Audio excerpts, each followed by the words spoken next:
Right then, this is a quick walk around video, and this is for a Honda CR-V. It's a 2-litre SE automatic, finished in its lovely twilight blue. It's got the high level rear spoiler, which looks lovely on the car. Facelift model, as you can clearly see, new style front end, which looks absolutely fantastic on the cars. Car's covered just 60,000 miles, lovely service history attached to it as well. But to go around the car, front of the car, it's a really handsome looking front end on it. Lights and lenses are completely clear and intact. There's no cracks or condensation in them. Bonnet, very, very clean indeed. Then come down the near side first, passenger side. Very smooth in the panels. Can't see any obvious indentations there. Near side front alloy, very, very clean indeed. I do apologise for a bit of background noise. I don't normally do my videos here. We're doing work where we are, which is infinitely noisier than this. Near side rear alloy, really good, just a tiny little mark on one of the spokes, which is minuscule. Then come around the back of the car, really handsome with the high level spoiler, silver trim at the bottom and chrome strip in the middle, and very nicely done. And then to the offside, driver's side, lovely and smooth again in the panel work. There's a battle of the tractors out there at the moment, back into the background noise, cracking me. Offside rear alloy, again, really nice. And the remaining panel looks very good, with the odd, minor imperfection, but I'm talking sort of very, very minor indeed. But externally, it really is in very, very nice condition. Coming to the boot area, absolutely cavernous boots in the cars. Easy fold rear seats, and this one benefits from having the load liner fitted, which means carpeted air indeed. Really lovely condition. Just coming to the back now. You can see enormous amounts of rear leg room, and the rear has been kept again in very, very nice condition for what is predominantly a normally very heavily used family car. From the front and the passenger side now, there is a full set of tailored, I should say, mats for the car. Passenger seat there again, absolutely super condition. Finally coming on the driver's door card, again very clean and tidy, as with footwell areas. Driver's seat again in excellent condition. So inside now, engine's running as is always the case, so the dashboard can be seen illuminated, all functioning exactly as it should, and in fantastic condition. You've got your radio and information display panel. Just pop the car into reverse, you can see the reverse parking camera working exactly as it should. But it has been kept very, very nicely in here. Finally, just to show you, 60,087 miles. And there we go. Sorry, it's just the tire pressure does its check. There are no warning lights on the dashboard at all relating to the engine or any other part of the car. It's been kept very, very well in here. Finally, just to show you, owner's manual pack and lock and wheel nut key, all here and present with the car. Right then, this is a quick road test video, and this is for a Honda CR-V 2-litre SE automatic. Car's registered LF14JHJ, and mileage of just 60,087 recorded. The reason we do these videos, and especially this bit, is to ensure that if anyone's looking at any of our cars online, they get to see the very car advertised actually in operation. The reason we feel it's important is because, like lots of people, we've been to see cars which have looked absolutely fine in photographs and description, but then to find out when you get there there's an obvious fault that shows up. So that's why we do it. We've also done on these very quiet country roads in this simply wonderful part of Gloucestershire. This actually forms part of the road test route we take our customers on, and the hope is then that we'll be representative of what you feel yourself should you be offered a test drive in the car. So coming to the car itself, been a very well looked after vehicle, I have to say. Drives absolutely beautifully, not with a spoiler, but it really does. Turn the key and the engine starts instantly and settles to a smooth, even idle. There are no warning lights on the dashboard at all whilst the engine is in operation. Temperature gauge running into third, which is exactly where it's meant to be on a Honda vehicle as well. Honda, as I always say, it's the case that they build the best four-cylinder engines in the world, and it's for a whole myriad of different reasons. Everyone knows they're reliable, but they are incredibly reliable, very long lasting engines. They can be chain driven, so they've got that inbuilt into them, but also it's just a fantastic engine to use day in, day out. It's tractable and smooth at low revs, doesn't cough or flutter at all.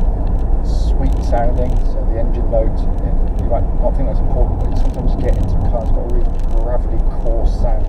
You just don't want to rev it, whereas this one is keen to rev if you really need it to, and doesn't kind of assault your eardrums when it does so. It has your typical Honda kind of induction, sort of breathing. They always sound nice on the throttle. Engine then feeds into the automatic gearbox. Obviously the ratios that the car being chosen to sort of get the best out of the car, both in terms of fuel economy and performance, which is sort of a compromise between the two, but they've done a very nice job on that, I have to say. The gear changes themselves are very, very slick and smooth. You know, Honda always do good gearboxes, always have done. You can use the paddle shifts on the steering wheel to manually operate it. So if you're doing an overtaking manoeuvre but don't want the gearbox to suddenly change up without you knowing it, you can just press them. They're hardly ever utilised, but they work perfectly. Like the engine, gearboxes are renowned for being very, very tough indeed. Notwithstanding that, you should do the same checks on any automatic car, especially actually stationary. Just when you select it into drive or reverse or neutral, when it's warm, there shouldn't be any clunks or thumps in engagement, and the gear changes on the move should be smooth, and in every respect this is absolutely perfect. So coming to the steering and chassis, steering of the car, the CR-V's been the best-selling SUV in the world for years, and it's obvious when you drive the car because it is so car-like to drive. First and foremost, the track's nice and straight. No vibrations at this speed or any speed up to the legal limit, but it's also a very, very pleasant steering system to use. It's designed specifically for this type of use. So when you turn in, like this corner here, minimal turn, very accurate, very precise, very nice weighting to it. It's not one of those horrible overlight power steering which you get in some cars which can make you feel like it's detached or at worst nervous. This just feels really solid on the road. And the chassis works beautifully with it. It's able to cope with any input the steering gives. What manages to achieve a really, it's very capable of the corners. It's much more so than you'd ever expect. And that isn't to say it's sporty, because it's not designed to be. But it can cope with all sorts of roads incredibly well, even when you're pushing on. But still gives you a very compliant ride, and that's a very hard thing to achieve, the two together, and it does a brilliant job of it. Incidentally, there's absolutely no rattles or clunks going through the suspension at all. The whole car feels absolutely as tight as a drum. Same with the brakes, lovely powerful brake pedal, no pulsing or vibrations coming from the pedal at all, so all in fine order. Worth pointing out that either today or later tomorrow, we'll be heading off for an MOT, which is, as always, done independently of us.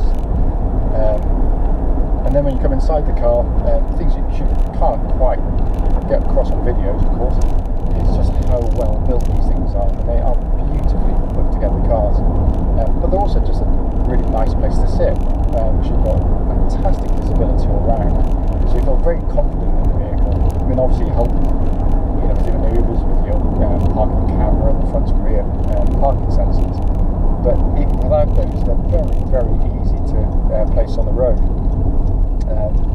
Many times I've had customers who've been quite nervous to come from sort of smaller cars to these, and think, it's huge, I can't cope with it, but it's deceptive. Because they're tall, they look big, but it's no longer than they're probably called. It is if it's long. And everyone, through a man or a woman that's come back after test drive that's had that concern, has always said that they just feel much more manageable than they ever thought was possible. Visibility is great with these huge wing mirrors. You can see the bottom of the car, and we've got quite a low dash line there as well. The dash itself, very well laid out. It's a car that you could jump in and drive, but within a day or two of driving, you pretty much mastered everything. It's simple to navigate your way logical and very typically Japanese way, and you know, all the better for it, and everything working perfectly. You've got an information display panel up there, you've got your radio down here with more information if you want, which obviously incorporates your camera. You've got the dual zone climate control system separate from the screen, which I think is an absolute must, which lots of manufacturers don't do. Well, again, videos can't show you, you know, when you turn a knob in here or press the button, it greets you with a really lovely, damped, high quality feel to everything you touch and press. And Honda put a huge amount of effort into doing that, by the way.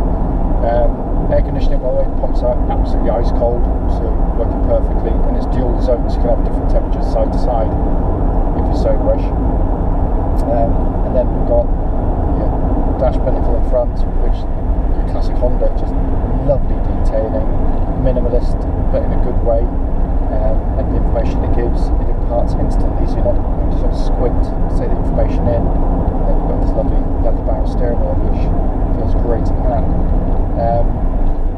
It's a lovely condition in here as well, by the way.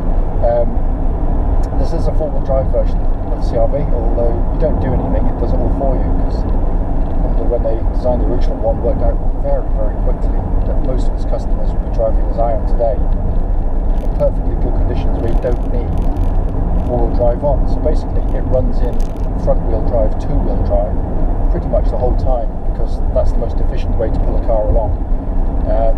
Should it need to go to four-wheel drive, it will do it automatically. So if you can imagine pulling away on sort of mud, gravel, or the snow, via the traction control system of the car, which can react far more quickly than you ever could, it senses the front wheel start to lose grip and seamlessly brings the rear wheels to give you four-wheel drive. And it feels like someone's just pushing you in the back. You know, it feels like just someone's giving you a helping hand, just sort of sliding with your feet. And it's brilliant, because the advantages are blindingly obvious. By not being on the whole time, you're going to save fuel, you're going to put less stress on the car mechanically, and you get through tyres less quickly as well, so it's a kind of a win-win. I mean, the point, as I said in the video early on, is literally just to show the car operating, but to feedback on any obvious issues, of which there's nothing. It literally drives, yeah, it just drives perfectly, cannot fault it at all.